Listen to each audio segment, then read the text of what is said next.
हरे कृष्णा। ओम अज्ञानतिमिरान्धस्य ज्ञानाञ्जनशलाकया चक्षुरुन्मीलितं तस्मै श्रीगुरवे नमः। श्रीचैतन्यमनोभीष्टं स्थापितं येन भूतले स्वयं रूपकदमयं ददाति स्वपदान्तिकं। जय श्री कृष्ण चैतन्य प्रभु नित्यानंद श्री अद्वैत गदाधर शिवासादि गौर भक्तवृंदा। हरे कृष्ण कृष्ण कृष्ण हरे हरे, हरे राम राम राम हरे हरे। ओम नमो भगवते वासुदेवाय, ओम नमो भगवते वासुदेवाय, ओम नमो भगवते वासुदेवाय। कृष्णाय वासुदेवाय देवकी नंदनाय च नंदगोप कुमाराय गोविंदाय नमो नमः।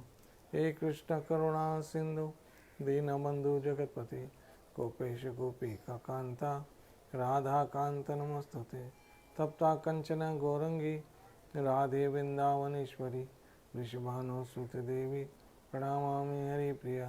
श्री कृष्ण चैतन्य प्रभु नित्यानंद श्री अद्वैत गदाधर शिवासादि गौर भक्तवृंदा।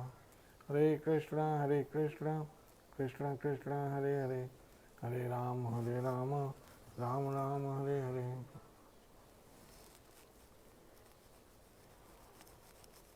हरे कृष्णा।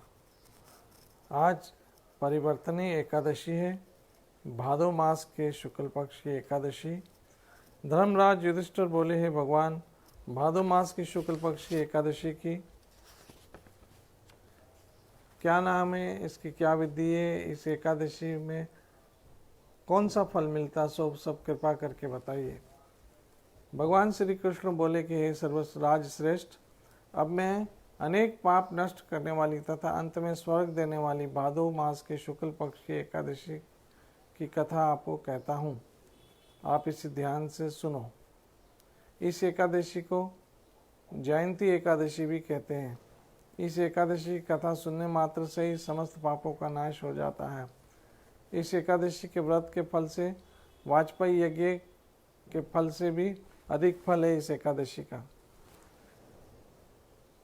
इस जयंती एकादशी या परिवर्तनी एकादशी की कथा से नीच पापियों का भी उद्धार हो जाता है। यदि कोई धर्मपरायण मनुष्य एकादशी के दिन मेरी पूजा करता है तो उसको संसार में पूजा का फल मिल जाता है, संसार की पूजा का फल मिल जाता है। जो मनुष्य मेरी पूजा करता है उसे मेरे लोक की प्राप्ति होती है, इसमें कंचित मात्र भी संदेह नहीं है। जो मनुष्य इस एकादशी के दिन श्री वामन भगवान की पूजा करता है वो तीनों देवता अर्थात ब्रह्मा विष्णु महेश की पूजा करता है। जो मनुष्य इस एकादशी के व्रत करता है उन्हें इस संसार में कुछ भी नहीं करना शेष रहता है। इस एकादशी के दिन भगवान श्री विष्णु करवट बदलते, इसलिए इसको पर्वतनी एकादशी भी कहते हैं। इस पर युधिष्ठिर बोले, हे भगवान, आपके वचनों को सुनकर मुझे महान संदेह हो रहा है कि आप किस प्रकार सोते तथा करवट बदलते हैं। आपने बलि को क्यों बांधा और वामन रूप धारण कर क्या लीला की, चातुर्मास्य की विधि क्या तथा आपके शयन करने से पर मनुष्य का क्या कर्तव्य, सो आप कृपा करके विस्तार से बताइए। भगवान श्री कृष्ण बोले कि राजन, अब आप पापों को नष्ट करने वाली कथा का श्रवण सुनो। त्रेता युग में बलि नाम का एक दानव था। वो अत्यंत भक्त, दानी, सत्यवादी, ब्राह्मणों की सेवा करने वाला था। वो सदैव यज्ञ आदि तप आदि का क्या करता था।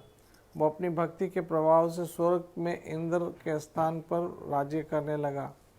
इंद्र तथा अन्य देवता इस बात से को सहन न कर सके और मेरे पास आकर प्रार्थना की। अंत में भगवान ने वामन रूप धारण किया। मैंने भगवान के तेजस्वी ब्राह्मण बालक रूप में राजा बलि को जीता। इस पर राजा युधिष्ठिर बोले कि हे जनार्दन, आपने वामन रूप धारण करके उस बलि को किस प्रकार जीता, ये सब विस्तार से कहिए। भगवान श्री कृष्ण बोले, राजन, मैंने वामन रूप धारण करके राजा बलि को से याचना की कि हे राजन, तुम मुझे 3 पैर भूमि दे दो, इससे तुम्हारे लिए 3 लोक का दान का फल प्राप्त होगा। राजा बलि ने इस छोटी सी याचना को स्वीकार कर लिया और भूमि देने को तैयार हो गया। तब मैंने अपने आकार को बढ़ाया और भूलोक पर पैर, भुवन लोक में जांघ और सरलोक में कमर, महलोक में पेट, जनलोक में हृदय, तपलोक में कंठ और सत्यलोक में मुख रखकर अपने सिर को ऊंचा उठा लिया। उस समय सूर्य, नक्षत्र, इंद्र तथा अन्य देवता मेरी स्तुति करने लगे। उस समय मैंने राजा बलि को पकड़ा और पूछा कि राजन, अब मैं तीसरा पैर कहाँ रखूं? इतना सुनकर राजा बलि ने अपना सिर नीचे कर लिया। उसके सिर पर मैंने अपना तीसरा पैर रख दिया और वो भक्त दानव पाताल को चला गया। जब मैंने उसे अत्यंत विनीत पाया तो मैंने उससे कहा कि हे बलि, मैं सदैव तुम्हारे पास रहूँगा।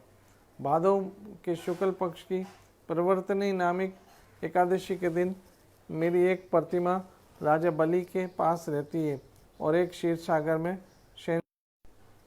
इस एकादशी को विष्णु भगवान सोते हुए करवट बदलते हैं, अर्थात मैं करवट बदलता हूँ। इस दिन त्रिलोक के नाथ श्री विष्णु भगवान की पूजा की जाती है।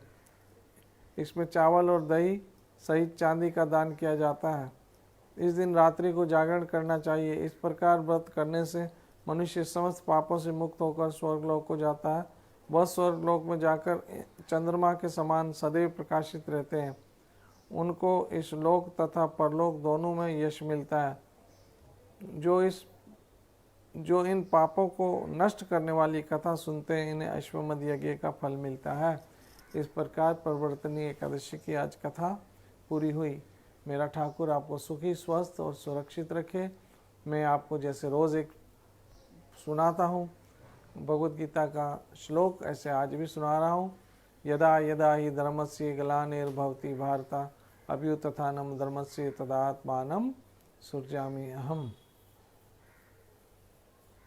भगवान श्री कृष्ण आपको सुखी, स्वस्थ और सुरक्षित रखे। जय जय श्री राधे, जय जय श्री राधे, जय जय श्री राधे।